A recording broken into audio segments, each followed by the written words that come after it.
When you have land that you feel connected to and like you belong to it, not that it belongs to you, but that you belong to it, it gives you such a powerful sense of being grounded. I grew up on an island in the Marlborough Sounds. School was from 9 till 12, sitting around the kitchen table, and then after 12 it was either out on the farm with mum and dad doing farm work, or it was barrelling around on bareback on ponies. There was a real freedom, a freedom to just be a child, I suppose. We're on a sheep and beef farm. My husband Scott is the farm manager and I'm his part-time shepherd. We have 2 children, Annabelle and Harrison. As a family, we feel extremely lucky to live here. Before we had children, I was a farmer and I was a farm manager. I loved that and I loved my independence. And then children come along and a husband. You get very little of that time, to yourself. I try and start my day with a bit of yoga and a bit of exercise.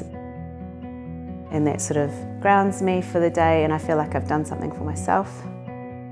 And that sets me up to be able to give to everyone else.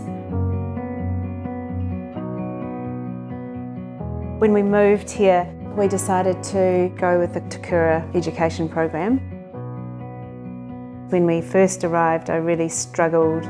Because I'm a farmer, I wanted to be out on the farm all the time. And there was so much to be done. I felt really torn all the time and resentful almost of having to sit at the kitchen table and do school with my children. As a mum, your children are your priority, always.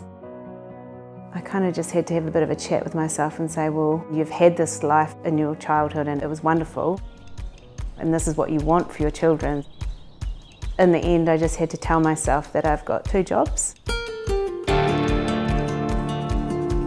It was hugely important to be able to offer my children the lifestyle that I had as a child with that freedom. If you're free to go and climb some rocks or a tree, explore around a shoreline, you learn all these skills like resilience. They learn how to work together. The freedom to grow and to discover who they are. Maths and English and science aside, if we can put our 2 children out into the world who are hardworking, who are honest, who are kind, who can communicate, for Scott and I, we would feel like we'd done as much as we could to set them up for good lives.